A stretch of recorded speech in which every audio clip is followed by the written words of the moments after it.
Hey Bucks fans, Ben Manta here. Welcome back to Inside the Herd. I'm here with Bucks forward and one of our veterans, Mr. Sam Lyne. Thanks for joining me today. Yeah, no worries at all. First of all, welcome back. Obviously, you had a big trip. How was that? Take us through that. Yeah, it was awesome. Obviously, a huge honor to represent my own country, especially at that men's level. But yeah, it was awesome. It's good to be exposed to that sort of level, like that professionalism, especially at the men's level. And yeah, just absolutely awesome. Great experience and good to go home for a couple days as well. So, but good to be back. Good to be back in the routine and everything. So definitely happy to have you back. Obviously, not the first time you've had an international experience. What does that mean for you personally, wearing your flag? And obviously, this is, I think, the third time now that you've played for Team Great Britain. Yeah, no, it's such an honor.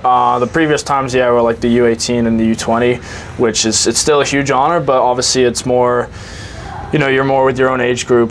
You know, you're more of a bigger role to play in the team. But yeah, it's always an honor. It's always a huge, you know, thing to represent your own country, and it's just kind of a moment to be proud of, especially when my parents can come watch me and grandparents and brothers and stuff to come out and support me. So it's absolutely awesome. On that topic, I mean, your parents, I saw them at the showcase here. Like they follow you everywhere. Yeah, no, they love coming out. Biggest supporters. So huge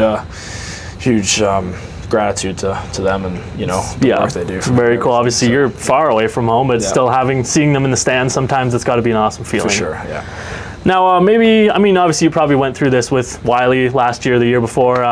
Kind of take us through a brief overview of your hockey journey, if you will, maybe for some of the new fans here. For sure, yeah. It's definitely unique, especially from being from a country that doesn't really have hockey as a main sport. So.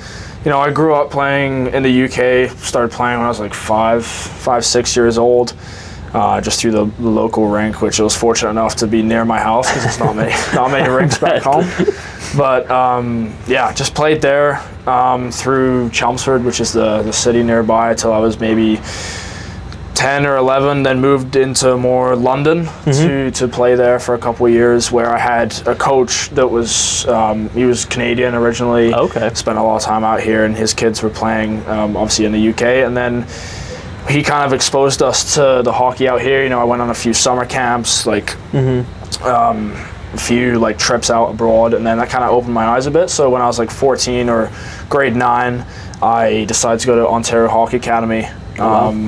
Move away from home, which was obviously a big step, and found it hard obviously for the first few months, but moved through that, and then I was there for 2 years. Obviously with COVID happening and everything, it was a bit of a rough road at times, but it was awesome. And then my true grade 11 year, I went to Northwood, where I did 3 years, including a post-grad year there, and that was absolutely awesome. Honestly, probably the most fun I've ever had at school and playing hockey and everything. And then I was spoken to by Colgate at one of the showcases that we did, and then went through that whole process of committing there and then their coach happened to be coached by Donnie at Yale. Wow. So they kind of got me in contact with Donnie and then flew me out here for playoffs, and then came back here the next season and been here since. Cool. So it's definitely a unique journey, but I wouldn't change it for the world. It's been absolutely awesome. For sure. So that commitment to Colgate happened before you even got to Cranbrook. That's pretty cool.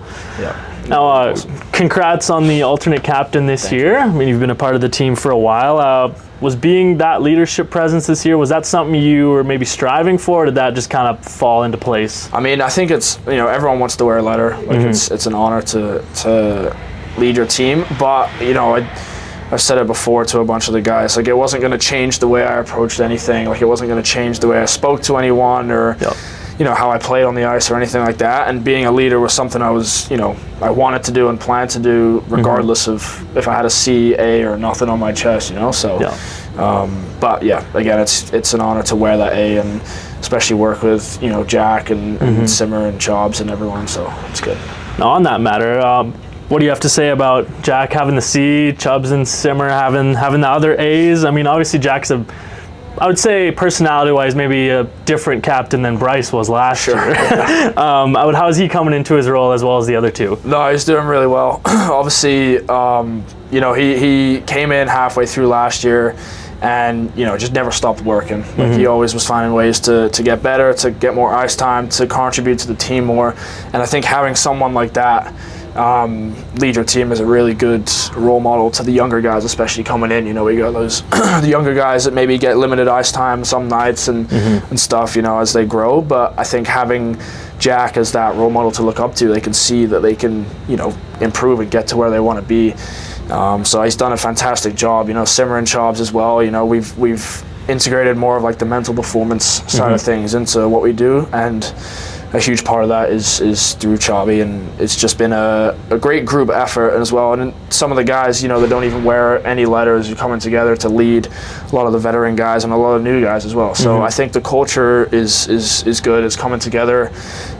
We've been saying to focus on the process, because maybe results aren't where we want them right now, but to focus on that process, we'll eventually get to where we want to be and then figure it out and absolutely win. I mean, big win this week. Yeah, obviously unfortunately you weren't there, but the team, a lot of the guys said they felt like a different team against Okotoks. And obviously the season, it maybe on the board it hasn't maybe looked that way, but there has been so many games where it's been this close. And like, you guys have what it takes, but now it feels like it's slowly the wheels are starting to move. Exactly. Yeah, that's something we've spoken about as well. It's like, you see all these games where, we're dominant, or it's a pretty even game, and for 50 minutes, 55 minutes, and I think, we've been speaking about it. It's just like one tiny change or some tiny changes that need to happen, and that goes along with trusting the process and just working through that process, and then results will come along with that. And I think we're finally starting to see that. So. Sure, it's a game of inches sometimes. Exactly. Yeah. Now you've had some big moments this year. We see a few goals, a few assists. What's been your favorite so far? Maybe for yourself, or maybe for the team, maybe both. My favorite, honestly, that we had the home win against Seminar, which I think was our home opener, wasn't it? Yeah, in the New Jerseys. I was wearing a bubble after getting banged up the night before, but I think that so far is my favorite moment, because that was just a showcase of what we can do. We were just resilient. Like, we just kept at it. We won in the OT, and we were pushing each other. There was no negativity. Just there was full belief that we were going to win that. So it was good to be part of that, and I think we need to see more of that, and I think we're starting to get in that direction more. Definitely. Plus, it's nice to be back on home ice finally. Yeah. I mean, I think we've only had 3 or 4 this whole year, so it's about time.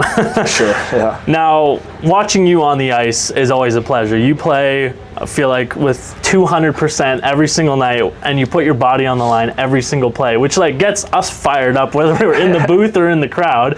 Like, how would you describe it, and how do you get right mentally just to stand in front of every puck, it seems like? For sure. Yeah, preparation and just the mental side of things is something I've been working on a ton recently, or really even since I got to Cranbrook my first year.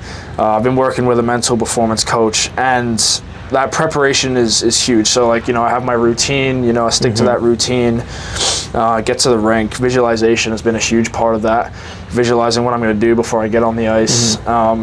Just helps me with the confidence. But the biggest thing that helps me really is I kind of, before every game, just think to myself, and I look around the room, those are the guys I'm playing for. It's just the team I'm playing for.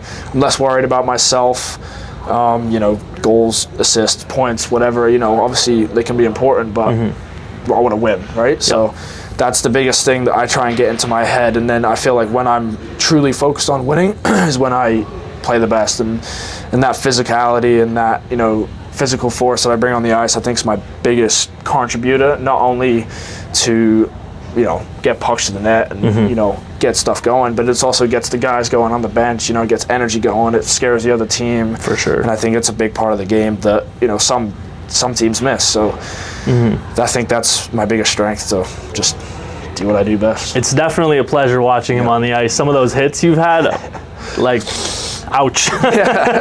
But no, it's definitely awesome. Now, for some of you that may not know, you're a pretty big guy on social media. I'd say you've had a pretty big following, and have your own hockey program. So how did that start? Yeah, that was it was something I started about 3 years ago now, I'd say.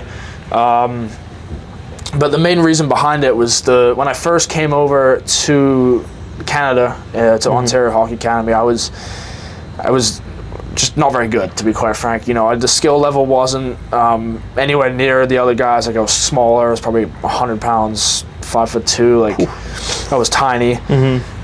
So I had to, you know, find other ways to catch up and find my, you know, what I was going to do on the ice, my role on the ice, which is a lot where that physicality comes from, just playing that role. But I didn't really know what to do in the gym. I was kind of figuring it out for myself and just doing random stuff and hoping it would work. And eventually I did figure it out, and over the years, you know, I got bigger, stronger, faster, made mistakes, but then I just started to, it's something I've always been really passionate about, so I just started making videos, really. And the whole reason behind the programs is because I want players that are starting in the gym, like 14, 15 years old, to have something to follow, so they know what they're doing and they're not lost and they're not wasting time, so they can get results much quicker than I did. That's the whole thing about it, and it just honestly blew up unexpectedly, and something that I've been doing ever since. I'm just trying to keep it going. Obviously hard to manage through the season with hockey being my priority, but that's awesome. I definitely get fed some chirps about it, but you know, it's also, I get to help a lot of people, and it's something I've become quite passionate about, you know, making videos and sharing my life and my experiences, and just doing my best to give back to the community and everything. So it's very commendable, like looking through the comments sometimes, and then just with how busy your guys' schedule is already, still having the time to film videos and help the people, it's pretty great. And honestly, like last year, when I started with you guys this year, Nathan was talking about Sam Lyne as a social media presence. I'm like, oh yeah, I remember him from last year. And then I looked you up, and I'm like, this is the same guy? I had no idea that was going on, so that was pretty cool to find out. No, it's good. Yeah, it's definitely something that I'm trying to just see where it goes. I'm not really sure, you know, what the future of it is, but you know, social media these days is just so effective in so many ways if you use it the right way, and I think it could open a lot of doors, so I'm just going to keep that going. Definitely. Now, being from Great Britain, you got a favorite football team over there? Sorry, excuse my language. Football. Definitely Arsenal. Arsenal, okay. Yeah, my parents have season tickets. We've had them for maybe 3 or 4 years now. Okay. It's definitely hard being an Arsenal fan sometimes. The Gunners, I've heard. but it's awesome. Going to those games is so much fun, and me and my brother tend to go when we're back and everything like that. So. Did you play football growing up as well? Yeah. I played until I went away, really. I was never really high level, but everyone plays. It's just like hockey over here. For sure. Hockey, so. Favorite NHL team? A lot of guys are going to hate me for this, but I do like Florida. I love Florida. Okay. Yeah, I'm a big Kachuk fan. So. Okay. Oh. Yeah. Okay. we had Rangers, we had Bruins, so this might be even worse than that for some people. But you know, I just like the way they play. You know, get in the other players' heads. Winner's gonna win. There you go. Yeah. Now, was that the team you liked growing up, or was that more when you moved to North America kind of thing? I never really followed. I liked Chicago a lot.